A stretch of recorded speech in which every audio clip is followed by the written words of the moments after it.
ขอฮอดสวรรค์วิมานขอให้ไปเกิดเป็นผัวเป็นเมียเป็นลูกเป็นหลานกันอีกเหมือนไหมไม่ว่าล่ะทั้งสั้นแล้ว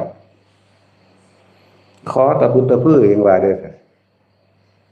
วายตั้งแต่เริ่มขอเป็นมัน จนเท่าเดี๋ยวนี้มันจื้อได้ว่าล่ะเนาะบัดนี้สั่งอีนั่นขอให้อีนั่นตายบักนั่นตายได้บัดนี้ปานเขาสิบ่สั่งเพิ่นเนาะเขาก็ขอให้เพิ่นตายคือกันนั่นแหละต่างคนต่างบ่รู้เหมือนกันแม่นบ่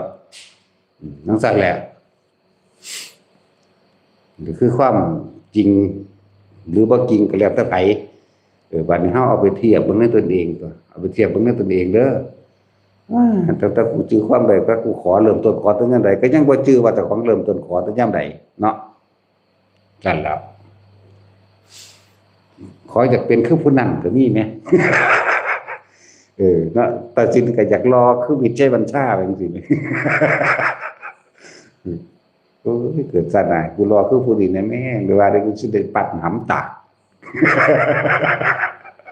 ส่วนตัวโอ้ยขอไปเบิดขอเป็นตัวถีบตัวแดนเนาะผู้ยิ่งก็ขออยากงามคือเพชรสลาแว่งมัดเหมือนกันนั่นแหละ